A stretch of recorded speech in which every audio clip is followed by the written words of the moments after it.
Gap कम है। Gap कम का मतलब इलेक्ट्रॉन्स को अगर थर्मल एनर्जी दी जाए, गर्म किया जाए, तो ये इलेक्ट्रॉन जंप करके ऊपर पहुंच सकते हैं, इंसुलेटर में नहीं पहुंच सकते। अब सोचो, जब तुम रूम टेम्परेचर पे सेमीकंडक्टर को रखते हो, थोड़ा बहुत और भी गर्म करते हो, तो नए इलेक्ट्रॉन्स जंप करके एनर्जी गैप को पार करके, क्योंकि एनर्जी गैप छोटा है तो इसको पार करके ऊपर जा सकते हैं। अगर ये ऊपर चले गए तो नए नंबर ऑफ इलेक्ट्रॉन्स क्रिएट हो जाएंगे जो कि फ्री टू मूव है, क्योंकि कंडक्शन बैंड वाले तो फ्री टू मूव होते हैं और वैलेंस बैंड वाले जो है बाउंडेड होते हैं, तो कंडक्शन बैंड में नए इलेक्ट्रॉन्स की एंट्री हो जाएगी। अब मैंने कहा था नंबर डेंसिटी बढ़ जाती है टेंपरेचर बढ़ाने से, वो यही केस है।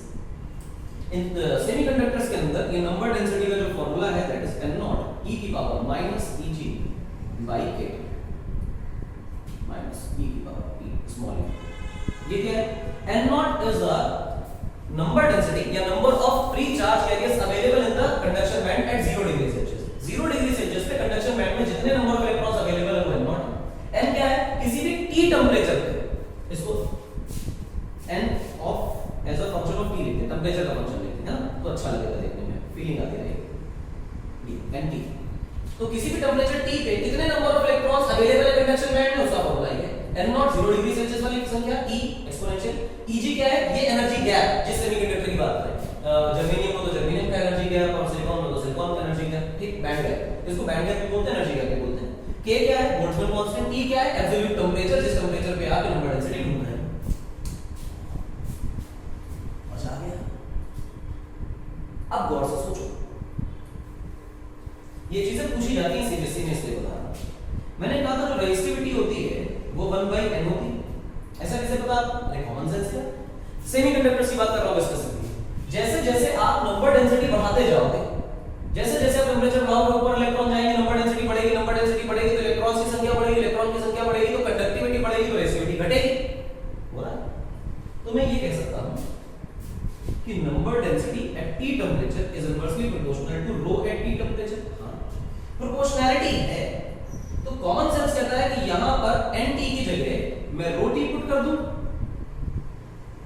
ठीक है, समझ, ये 1/रो, ठीक है, nt का प्रोपोर्शनल है ना ये, और इधर k पुट कर दूं, प्रोपोर्शनैलिटी हटा के, जैसे nt लिखा हुआ है इसको इक्वल करें, ये नीचे लिखे रो t और मल्टीप्लाई लिखे ये k लिखे, तो ऐसे n नॉट की जगह तो k बाय रो एट 0 डिग्री सेल्सियस आएगा, तो रो एट 0 डिग्री सेल्सियस को रो नॉट लिख देते हैं, e की power minus Eg by kT लिख देते हैं, अच्छा लगेगा, k से k कैंसिल, इसको इधर लिखो, क्या बना 1/रो at t is equal to 1/रो नॉट, और फिर क्या लिखा गया e की power minus Eg by kT, resistivity as a function of temperature. इसको उल्टा करके भी लिख सकते हो, रो एट t ऊपर चला जाएगा, रो नॉट ऊपर आ जाएगा, माइनस खत्म हो जाएगा, क्योंकि e नीचे जाएगा ऊपर आ जाएगा, फिर माइनस खत्म हो जाएगी पावर। ये भी पूछा जाता है, ये पूछा गया है एक बार, और जनरली किताबों में फॉर्मूला नहीं होता, अब जबकि पूछा गया है तो इंपॉर्टेंट है, और इंपॉर्टेंट है तो करना तो है, पर ये आपको शायद किताब में ना मिले, नहीं मिलेगा तो दुख की बात है, पर ये करना चाहिए।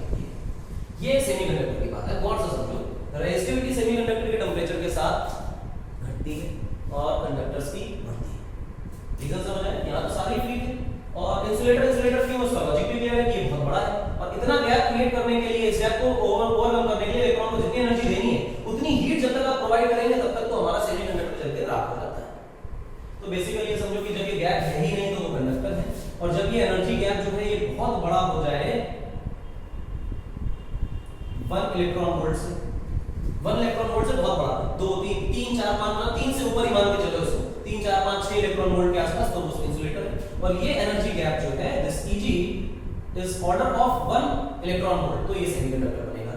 ये डेटा आपको याद रखना है क्योंकि ये डेटा पे सवाल आते हैं, ठीक है, तो इसको थोड़ा सा आगे बढ़ो, आई होप क्लियर होगा। इसमें वो वाला हिस्सा नोट करने की जरूरत है, बाकी तो मैंने सिर्फ रिवीजन के लिए करा दिया है कि आपको क्लियर होना चाहिए कांसेप्ट कि कैसे रेजिस्टिविटी आती है, कैसे कंडक्टिविटी आती है। कंडक्टर, सेमीकंडक्टर, इंसुलेटर की बातें हो गई। अब चर्चा करते हैं करंट डेंसिटी की, एक नया टॉपिक है और अच्छा भी है। What is really current density? आइए देखिए, एजेंडा क्या है? Current density. क्या करना है करंट डेंसिटी में? बेसिकली करंट को हम जानते हैं कि current is a scalar quantity, हम 10th में पढ़ चुके हैं electric current is a scalar quantity, लेकिन आप देखो यहां से अगर 3 एम्पीयर का करंट आए और यहां से अगर 4 एम्पीयर का करंट आए और दोनों वायर्स 90 डिग्री पर हो तो क्या आगे की तरफ कितना करंट जाएगा? तुम कहोगे 3 इधर से आ रहा है, 4 इधर से आ रहा है और 7 एम्पीयर जाना चाहिए। अच्छा 3 और 4 डायरेक्शन है कि नहीं है? डायरेक्शन तो है, और डायरेक्शन है तो क्या 90 डिग्री पे मिलने में 3 और 4 का 5 नहीं बनना चाहिए? वेक्टर एडिशन नहीं बनना चाहिए 3 और 4 का 5, 3 स्क्वायर प्लस 4 स्क्वायर, नहीं वो तो 7 बनना है। मतलब वो वेक्टर लॉ ऑफ एडिशन को फॉलो नहीं कर रहा। लेकिन अगर यही 3 एम्पीयर को इस तरफ कर दिया जाए तो आपको अगर 4 आ रहा था, 3 इधर जा रहा है, तो पक्का बचा हुआ 1 इधर जा रहा था, मतलब डायरेक्शन इंपॉर्टेंट है। ऐसी क्वांटिटीज जिनमें डायरेक्शन होती है लेकिन वो वेक्टर लॉ ऑफ एडिशन को फॉलो नहीं करते, वो वेक्टर नहीं होते। वेक्टर की रियल डेफिनेशन क्या है कि वेक्टर वो क्वांटिटीज हैं जिनमें वेक्टर लॉ ऑफ एडिशन को पक्का फॉलो करें तो वो वेक्टर है, वरना वेक्टर नहीं। अच्छा मतलब करंट वेक्टर नहीं है पर डायरेक्शन तो है। ऐसी क्वांटिटीज को कहा दिया जाता है, कई जगह पे बोला भी जाता है, खूब सारा फेमस भी है कि वो टेंसर क्वांटिटीज होती हैं। एक रबिश से बात है कि टेंसर क्वांटिटीज होती हैं। इस तरह बोल के बच्चों को इस बात का बहुत स्टाइल मारी जा सकती है कि हाँ देखो नई चीज बता दी। रियलिटी ये है कि टेंसर क्वांटिटी जो है वो ही क्वांटिटी होती है, और टेंसर क्वांटिटी में जब जिन टेंसर क्वांटिटीज को एक कंपोनेंट से डिफाइन कर सकते हैं वो स्केलर होती है। जिनको डिफाइन करने के लिए 3 कंपोनेंट्स की जरूरत पड़ती है वो वेक्टर बन जाती हैं। जिनको डिफाइन करने के लिए 9 कंपोनेंट की जरूरत पड़ती है उनको हम लोग सेकंड रैंक वेक्टर बोलते हैं, टेंसर बोलते हैं। तो वेक्टर, स्केलर ये टेंसर के ही कंपोनेंट्स हैं अपने आप में। तो टेंसर तो सारी क्वांटिटीज हैं, इसलिए हम उनको स्केलर ही पकड़ के चलेंगे। ठीक, तो ये बात। अब चीज ये है कि जब करंट की डायरेक्शन है और डायरेक्शन इंपॉर्टेंट है पर वो वेक्टर लॉ को फॉलो नहीं करती, तो एक ऐसी क्वांटिटी डिफाइन करने की जरूरत है जो ये बताए कि करंट की डायरेक्शन कहां है और करंट की डायरेक्शन के साथ उसको वेक्टर फॉर्मेट में उसको हम लेके आए, यानी वेक्टर नोटेशंस में करंट की डायरेक्शन को किसी तरह डिफाइन करने की कोशिश करें। वही कोशिश करंट डेंसिटी की बात लेके आती है। करंट डेंसिटी है क्या? बेसिकली करंट डेंसिटी ये है कि J vector is equal to current flowing upon area. n क्या है? ये क्या है बताता हूं। आपके पास एक कंडक्टर है इस प्रकार से और इसमें करंट दौड़ रहा है इस दिशा में, करंट ये है इसका area of cross section A, और मैं ये कहता हूं कि जिस दिशा में करंट दौड़ रहा है उसके परपेंडिकुलर ये करंट है, और एरिया करंट की डायरेक्शन के परपेंडिकुलर जो सरफेस है, एरिया वेक्टर नहीं बोल रहा हूं, दिमाग में रखना है, क्योंकि एरिया वेक्टर जो होगा वो तो इसी दिशा में आएगा, करंट की दिशा में।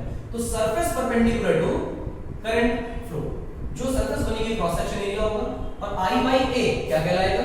Current density. अच्छा ये n क्या है? n is the unit vector along current, unit vector along current, जहां करंट फ्लो कर रहा है, करंट मतलब पॉजिटिव चार्ज। और ये क्या है? Current density. यूनिट क्या बनेगी? Ampere per metre square. अच्छा बढ़िया यार, मजा आ गया। इसमें कुछ अच्छी बातें बताओ। आओ देखो, ये बन गया हमारा कंडक्टर और ये जा रहा है ऐसे, और से देखें करंट तो इस तरफ है और सरफेस मुझे कौन सी लेनी थी? सरफेस मुझे क्या ये एरिया जो जिसका एरिया A, क्या मुझे ये A लेना है या A? नहीं, ये तो नहीं लेना। बेसिकली जो एरिया है, this area must be perpendicular to current flow, तो मुझे इसके परपेंडिकुलर ये लेना है। This is my A prime which is area of cross section. ये इंपॉर्टेंट है, याद रखना। A की value area of cross section which is perpendicular. अच्छा इसको और कैसे समझ सकते हैं? तो मैं ऐसे कहता हूं, एरिया वेक्टर कैसे होता है? Perpendicular to surface. ये क्या है? थीटा। अगर मुझे ये सरफेस लेनी थी जो कि परपेंडिकुलर टू करंट फ्लो, तो उसका एरिया वेक्टर किधर आता? वो तो इधर आता, वो तो इधर आता। तो A का कोई प्रोजेक्शन ले लो इस तरफ, A का जो प्रोजेक्शन आप इस तरफ लोगे वो तो बेटा A cos थीटा आएगा। तो पक्का जो मेरा A प्राइम है, this is nothing but A cos theta, जहां पे थीटा जो है this is the angle between A vector and I n cap vector. I n cap क्या है? करंट की डायरेक्शन के अलोंग। ठीक, तो I तो वेक्टर नहीं है, इसलिए हमने n कैप लगा दिया, उसको वेक्टर एलिमेंट बना दिया। क्लियर? ये चीज ये है। अच्छा तो इसको कैसे लिखेंगे? J vector is equal to I by A की जगह अब लिखना चाहिए A cos theta n cap. कोई परेशानी आई होप नहीं होनी चाहिए। अच्छा तो करंट को कैसे डिफाइन कर सकते हैं? और करंट को डिफाइन करके यहीं से कर लेते हैं। I की वैल्यू बनेगी बेटा J वेक्टर, और इसको लिख सकते हैं A cos थीटा। अब इसको मैं ऐसे लिखता हूं, ठीक, मतलब वेक्टर क्वांटिटीज में नहीं लिख रहा हूं, स्केलर रिलेशन में लिख रहा हूं। स्केलर का मतलब डायरेक्शन को छोड़ करके। गौर से देखो, current density is a vector quantity, क्योंकि मैंने इसको डिफाइन ही किया है कि ये वेक्टर है अपने आप में, और वेक्टर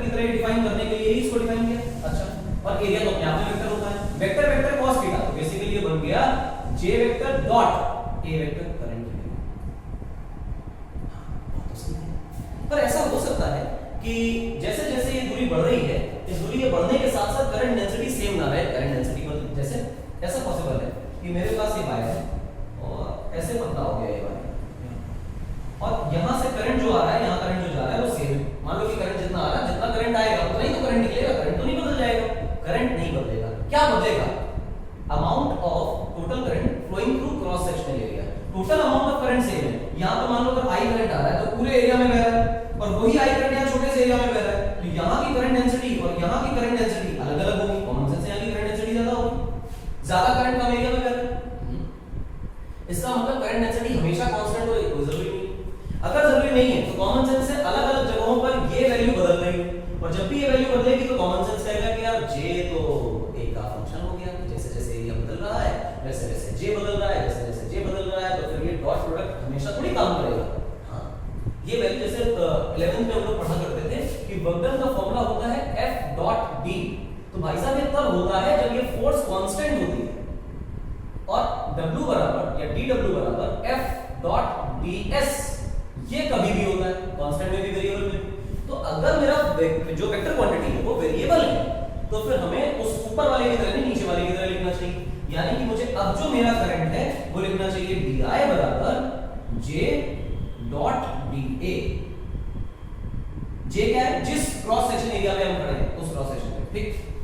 i को कैसे लिख सकते हैं? इंटीग्रेशन ऑफ j डॉट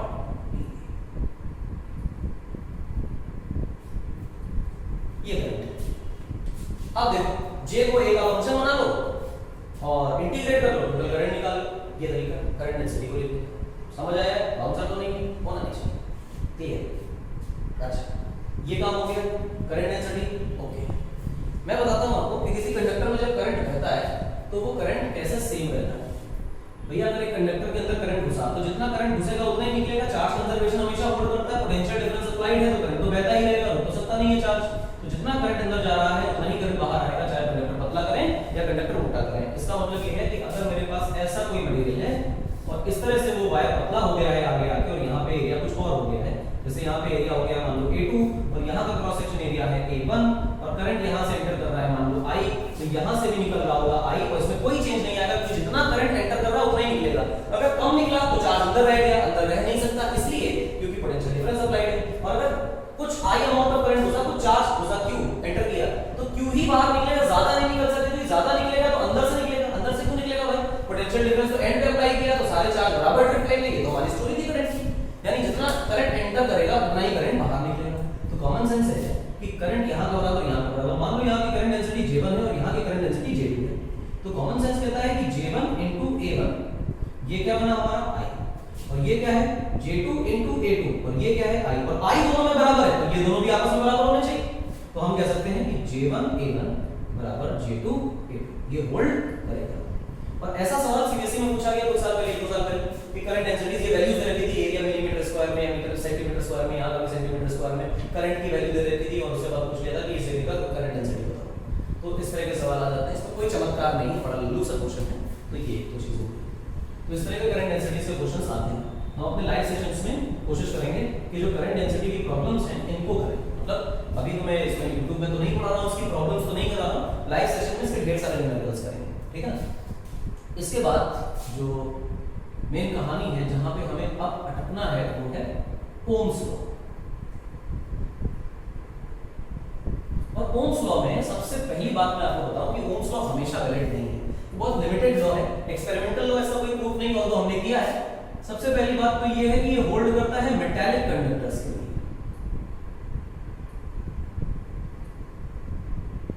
दूसरी बात ये होल्ड करता है कांस्टेंट टेम्परेचर, टेम्परेचर वेरी करोगे तो कांड हो जाएगा भाई, ठीक। दूसरी बात ये होल्ड करता है फॉर स्मॉल करंट्स, छोटे अमाउंट ऑफ करंट के लिए ये होल्ड करता है, लार्ज अमाउंट ऑफ करंट के लिए ओम्स लॉ वैलिड नहीं है। अच्छा, और भी लिमिटेशंस है, और भी लिमिटेशंस है। होल्ड करता है for low electric field, electric field कम होगी, अप्लाई करोगे तो ही होल्ड करेगा।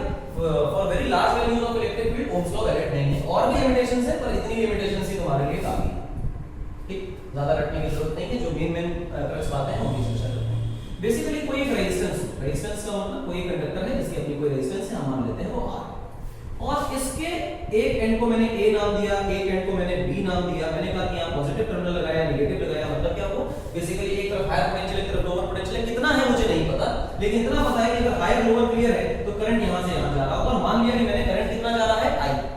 हमें इतना पता है कि जहां से करंट एंटर कर रहा है वो हिस्सा हायर पोटेंशियल का होगा, तो उसको मैं पॉजिटिव मार्क कर लेता हूं, और जहां से करंट निकल रहा है तो वो लोअर पोटेंशियल का है, तो उसको मैं नेगेटिव मार्क कर लेता हूं। करने का तरीका यही है हमेशा, जहां से करंट आएगा रेजिस्टेंस में उसको क्या कहेंगे पॉजिटिव, जहां से निकलेगा उसको क्या कहेंगे नेगेटिव। कहा यह जाता है ओम्स लॉ में कि अगर कोई कंडक्टर है, कांस्टेंट टेंपरेचर रखा है, मेटालिक कंडक्टर है, स्मॉल करंट है, लो इलेक्ट्रिक फील्ड है, सारी कंडीशंस अगर अप्लाई हो रही हैं, तो किसी भी मेटालिक कंडक्टर के लिए जो करंट इसमें पास हो रहा है वो इसके अक्रॉस लगाए गए पोटेंशियल डिफरेंस के डायरेक्टली प्रोपोर्शनल है। दिस इज द लॉ, यही नियम है और कुछ नियम नहीं है कि V is proportional to I। जितना ज्यादा पोटेंशियल डिफरेंस अप्लाई कर दोगे उतना ज्यादा करंट बहेगा, या कन्वर्सली इसको कह सकते हैं कि जितना ज्यादा करंट फ्लो कर रहा है किसी रेजिस्टेंस में, हम ये बता सकते हैं कि जितना ज्यादा करंट फ्लो कर रहा है उतना ज्यादा इसमें पोटेंशियल डिफरेंस। अच्छा, तो इसको कह सकते हैं कि V by I is equal to constant। ये रेशियो क्या रहेगा, हमेशा कांस्टेंट, और ये दोनों स्टेटमेंट जो है वो ओम्स लॉ है। V by I बराबर R। अब बात आई कि सर ये भी तो ओम्स लॉ है, नहीं, ये जो कांस्टेंट है ये होता तो रेजिस्टेंस ही है, लेकिन V by I बराबर R रहे तो वो ओम्स लॉ ऐसा जरूरी नहीं, क्योंकि रेजिस्टेंस जो है वो वोल्टेज के साथ वैरी कर सकती है, रेजिस्टेंस जो है वो करंट के साथ वैरी कर सकता है। सेमीकंडक्टर में ऐसा होता है कि वोल्टेज के साथ उसकी रेजिस्टेंस वैरी करती है। अभी हमने क्या सीखा कि V by I बराबर कांस्टेंट है, तो इसका मतलब जब तक ये रेजिस्टेंस कांस्टेंट रहे, कांस्टेंट का मतलब टेंपरेचर के साथ वैरी करती है, टेंपरेचर वैरी नहीं करा रहा है, स्पेशली बोला है कि सारे कंडीशंस के साथ होल्ड कर रहा है, तो इसका मतलब सारी कंडीशन होल्ड करने पर रेजिस्टेंस अगर कांस्टेंट रहे तो ये इक्वेशन ओम्स लॉ है। और अगर टेंपरेचर कांस्टेंट के बाद अगर V और I पे R डिपेंड करने लग जाए तो ये फार्मूला होल्ड करेगा और वो ओम्स लॉ नहीं होगा। यानी कि R जो है वो V पर डिपेंड नहीं कर रहा, R जो है वो I पर भी डिपेंड नहीं कर रहा। जब V और I का फंक्शन रेजिस्टेंस ना हो, टेंपरेचर कांस्टेंट करने पे रेजिस्टेंस कांस्टेंट हो जाए, तो हम ये कहेंगे कि वो जो V by I बराबर R, then R is constant and doesn't depend on V and doesn't depend on I। तो ये जो इक्वेशंस लिखी हुई हैं ये ओम्स लॉ को बताती हैं। जहां पे ये जो V है इसमें कंफ्यूज होने की जरूरत नहीं कि पोटेंशियल है, this is potential difference across a resistor, across a resistor. दूसरी बात, ये जो मेरे पास फॉर्मूला लिखा है V is equal to IR, इसमें मैं जो रेजिस्टेंस चूज करूंगा उसी में पोटेंशियल डिफरेंस और उसी में करंट होगा। ये नहीं कि आप बैटरी का पोटेंशियल लिख दो और बैटरी से निकला हुआ करंट लिख दो, दूसरे का करंट लिख दो, दूसरे का वोल्टेज लिख दो। जो रेजिस्टेंस आप चूज करोगे, जो रेजिस्टेंस आप चूज करोगे वही रेजिस्टेंस, उसी में करंट, उसी का वोल्टेज। जैसे दो एग्जांपल्स मैं आपको बताता हूं, तो आपको सीरीज पैरेलल के बारे में डिटेल जानकारी 10th क्लास में करके आए हैं, लेकिन एम्बिग्यूटी को दूर करने के लिए ये करता हूं। सबसे पहले तो मैं एक पैरेलल कॉम्बिनेशन देता हूं, 5 ओम का और लेट अस से 10 ओम का, और यहां पे 10 वोल्ट की बैटरी है। तो मैंने आपको पोटेंशियल मार्क करना सिखाया था कि एक तरफ 0 मार्क कर लें, एक तरफ ये 10 वोल्ट का, तो 10 हो गया। जहां-जहां कनेक्टिंग वायर है वहां पर कोई चेंज नहीं आएगा, जहां-जहां कनेक्टिंग वायर है वहां कोई चेंज नहीं आएगा, पोटेंशियल तो यही रहा। ये प्लस ये माइनस हायर लोअर, ये प्लस ये माइनस हायर लोअर, यहां से यहां करंट, यहां से यहां करंट। क्लियर दिखाई दिया? हां। गौर से देखो, ऊपर पोटेंशियल डिफरेंस कितना है 5, तो सॉरी 10, रेजिस्टेंस कितना है 5, तो ऊपर करंट कितना जाएगा 2 एंपियर। यहां पोटेंशियल डिफरेंस कितना है 10, रेजिस्टेंस कितना है 10, यहां करंट कितना जाएगा 1 एंपियर। तो बेसिकली गौर से देखो, यहां पे जब मैंने I बराबर V by R लगाया, तो मैंने अगर इस 5 ओम को चूज किया है तो मैंने पोटेंशियल डिफरेंस 10 लिया है, ये बैटरी का 10 नहीं, बेसिकली इसके अक्रॉस 10। और जब मैंने इसमें I बराबर V by R लगाया तो मैंने R10 चूज किया और वोल्टेज इस 10 के अक्रॉस चूज किया। ठीक, सीरीज का कॉम्बिनेशन देख लेते हैं छोटा सा, ये 5 और 10 मान लो 15 वोल्ट का, तो R इक्विवेलेंट की वैल्यू कितनी आ गई 15।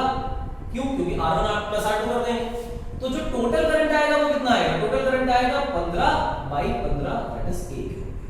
अब गौर से सोचो, ये 1 एंपियर निकालने के लिए तुमने इसको चूज नहीं किया, इसको चूज नहीं किया। जब तुम्हें वोल्टेज इस पूरी बैटरी का पता है तो तुम्हें रेजिस्टेंस भी तुमने इस पूरी बैटरी के अलोंग जो लगा हुआ है, अक्रॉस जो लगा हुआ है वो निकालना। यानी जो आप रेजिस्टेंस चूज करते हैं उसी का वोल्टेज, उसी में करंट। दूसरी बात, कोई कहे कि नहीं इसके अक्रॉस कितना वोल्टेज है, तो करंट कितना आ रहा है 1 एंपियर, यहां से निकला 1 एंपियर, यहां से निकला 1 एंपियर, यहां भी 1 एंपियर, इसमें भी 1 एंपियर, इसमें भी 1 एंपियर, सीरीज की कॉम्बिनेशन यही है। तो गौर से सोचो, इसमें अगर मैं V लिखना चाहूं V1 तो वैल्यू होगी I into R1। I कितना है 1 एंपियर, रेजिस्टेंस कितनी है 5, तो वोल्टेज कितना है 5 वोल्ट। इसके अक्रॉस मैं लिखना चाहूं V2 तो क्या लिखूंगा I into R2। I कितना है 1 एंपियर, रेजिस्टेंस कितनी है 10, तो वोल्टेज कितना है 10। गौर से देखो, जो रेजिस्टेंस वही करंट, उसी में करंट, उसी का वोल्टेज। ओम्स लॉ की खास बात यह है कि अगर ओम्स लॉ लिखना है तो ओम्स लॉ में जो रेजिस्टेंस आप चूज करेंगे उसी में करंट लिखेंगे, उसी का वोल्टेज निकलेगा, उसी का पोटेंशियल डिफरेंस निकलेगा। विशेष बात ध्यान रखनी, ये अच्छा है, ठीक, इस चीज को याद रखें। अब मैं इसके आगे बढ़ता हूं। अच्छा, लो इलेक्ट्रिक फील्ड एक्सेट्रा की बातें करेंगे कि हाई इलेक्ट्रिक फील्ड में ओम्स लॉ वैलिड क्यों नहीं होता है, ये सब भी कुछ डिस्कशंस होते हैं, तो मैं अगले लेक्चर में इसको डिटेल में करूंगा। फिलहाल तो ओम्स लॉ की थोड़ी सी और बातें करते हैं, लिमिटेशंस को लेकर अगले लेक्चर में बात करेंगे, फिलहाल इसकी चर्चा करें। देखो, हमारा V बराबर क्या लिखा हुआ है IR। फीलिंग क्या आई कि सर इसको जीरो कर ले, यस सर। अगर ये ओम्स लॉ फॉलो कर रहा है तो ये R कैसा है, कांस्टेंट है। तो कॉमन सेंस से इसको y एक्सिस में प्लॉट करो, इसको x एक्सिस में प्लॉट करो, ये स्लोप हो जाएगी, ये इंटरसेप्ट हो जाएगा, ये तो स्ट्रेट लाइन दिखाई दिया। और स्ट्रेट लाइन दिखाई इसलिए दिया क्योंकि जो तुम्हारे पास R है वो कांस्टेंट है, वो स्लोप कांस्टेंट हो जाएगी। यहाँ पे V, यहाँ पे I, intercept 0, passing through origin, straight line का। ये क्या है, ओम्स लॉ। अच्छा, रेजिस्टेंस क्या है, तो V बराबर IR में जब V और I का ग्राफ हम प्लॉट कर रहे हैं तो इसमें जो स्लोप है वो हमारी रेजिस्टेंस। तो मैं करंट एक्सिस से उठ जाऊं, ध्यान रखना एक्स एक्सिस नहीं बोला है, करंट एक्सिस बोला है। करंट एक्सिस से उठ जाऊं और थीटा बोल, थीटा का tan थीटा निकालो, tan थीटा की वैल्यू आएगी delta V by delta I। ऐसा कैसे बोल रहे हो, ये देखो, this is my delta V, this is my delta I। Clear है? और ये तो रेजिस्टेंस होता है V by R, sorry V by I। हां, ये रेजिस्टेंस। अच्छा, कंपेयर करो ये दो चीजों को, ये V, ये I। क्लियर है? हां, ये A, ये B, बताओ किसका रेजिस्टेंस ज्यादा। सर ये थीटा A है, ये थीटा B है। जिसका थीटा ज्यादा उसका tan थीटा ज्यादा, जिसका tan थीटा ज्यादा उसका स्लोप ज्यादा, जिसका स्लोप ज्यादा उसकी रेजिस्टेंस ज्यादा। तो कॉमन सेंस कहता है कि RB is greater then RA। हालांकि ये बचपन की बातें हैं, 10th स्टैंडर्ड की बातें हैं, आई डोंट थिंक इसको बहुत ज्यादा डिटेल में बताना चाहिए, लेकिन फिर भी करना बहुत जरूरी है। कोई भी चीज छोड़ी नहीं जाती है, हर एक चीज से गो थ्रू तो करना ही। आगे देखें, पेपर में सवाल कैसे आता है, पेपर में सवाल ऐसे आता है I और B का, और कहते हैं कि कंपेयर करो, इसका नाम है चिंटू और इसका नाम है मिंकी, बताओ जरा किसकी रेजिस्टेंस ज्यादा है, चिंटू की या मिंकी की। तो तुम कहोगे तुरंत सर ये थीटा ये बड़ा है, मिंकी की रेजिस्टेंस ज्यादा है। गलत बात। सुनो, मैंने कहा था कि स्लोप जो देखी जाएगी वो करंट एक्सिस से देखी जाएगी, स्लोप जो देखी जाएगी वो करंट एक्सिस से देखी जाएगी। करंट एक्सिस का है इसका ऊपर वो दो बनाया, ठीक। ये है थीटा मिंकी और ये है theta Chintu, which is greater, theta Chintu. तो कॉमन सेंस है कि resistance of Chintu is greater than resistance of Minki. तो जो स्लोप देखी जा रही है बेटा वो हमारी रेजिस्टेंस एक्सिस से देखी जा रही है। उसका लॉजिक ये है कि जो तुमने एक्स एक्सिस में प्लॉट किया था वो बेटा करंट को किया था, और स्लोप का मतलब होता है एक्स एक्सिस से नापना, और एक्स एक्सिस में अगर मेरा करंट है तो बेसिकली तभी तो स्लोप जो है वो m है, तभी तो स्लोप रेजिस्टेंस है। अगर x में I है तभी तो Rm बनेगा, वरना m थोड़ी बनेगा।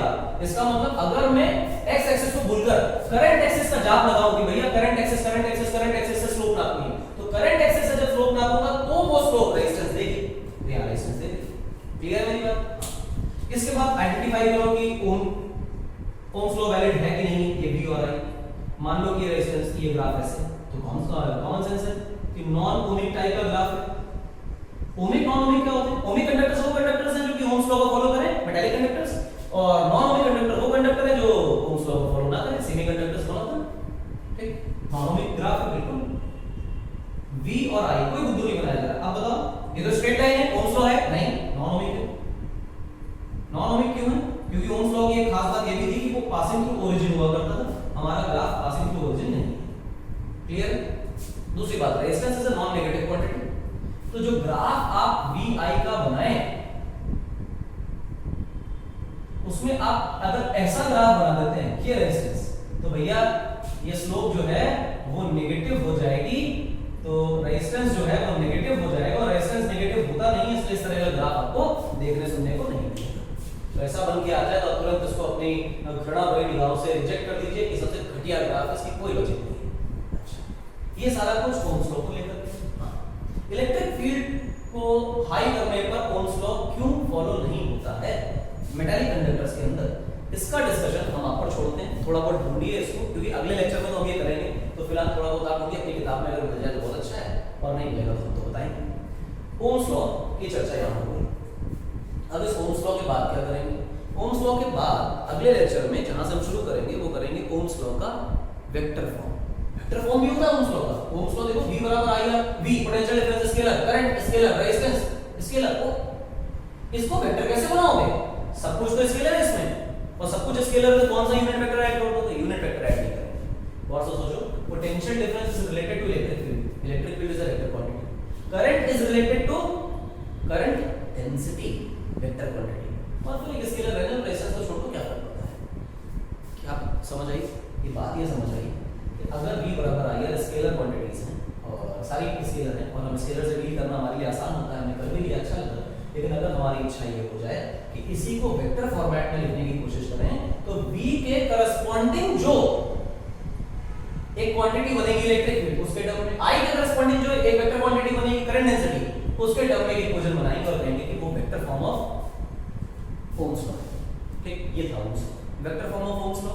और ओम्स लॉ से रिलेटेड कुछ सवालों के लिए और कलर कोडिंग के लिए और सीरीज पैरेलल से पहले सर्किट थ्योरी में छोटी सी एंट्री के लिए अगले जो लेक्चर होगा, लेक्चर 4 आज है, लेक्चर 5 के लिए आप वेट करिए, और पसंद आए तो लाइक शेयर कमेंट करिए, और अपने दोस्तों को बताइए, AIC को ज्वाइन करिए। क्लासरूम प्रोग्राम्स अवेलेबल हैं और ऑनलाइन प्रोग्राम्स अवेलेबल हैं, आप ज्वाइन करिए, आपको अच्छा लगेगा। Exhaustive coverage of complete syllabus के लिए, क्योंकि इतनी एग्जॉस्टिव कवरेज होती नहीं है कहीं जितनी हमारे यहाँ होती है। अच्छी DPPs, अच्छी शीट्स और अच्छे टेस्ट के लिए, टेस्ट के रिमार्क्स के लिए, और बहुत मॉनिटर्ड और मैप्ड अप लर्निंग के लिए आप AIC को ज्वाइन कर सकते हैं। I welcome you all. आप AIC आइए, हमें कांटेक्ट करिए, चाहे फेसबुक पे, इंस्टाग्राम पे, या पर्सनल कांटेक्ट पे व्हाट्सएप पे करिए, और जुड़िए, अपने दोस्तों को जोड़िए, अच्छा लगेगा। 95 प्लस का तो हम वादा करते हैं, अगर आप मक्कारी नहीं करते हैं, हमारे साथ मेहनत करते हैं, तो 12th में एक एक सब्जेक्ट में 95 प्लस का तो हम आपको प्रॉमिस करते हैं, कितना तो आएगा ही आएगा। और हमारे यहाँ लाइन से ऐसे बच्चे हैं जो 95 लेके आते ही आते हैं हर साल। तो लेक्चर 5 के लिए, इलेक्ट्रिसिटी के लिए कल तक का इंतजार करिए, मिलेंगे कल सुबह, तब तक के लिए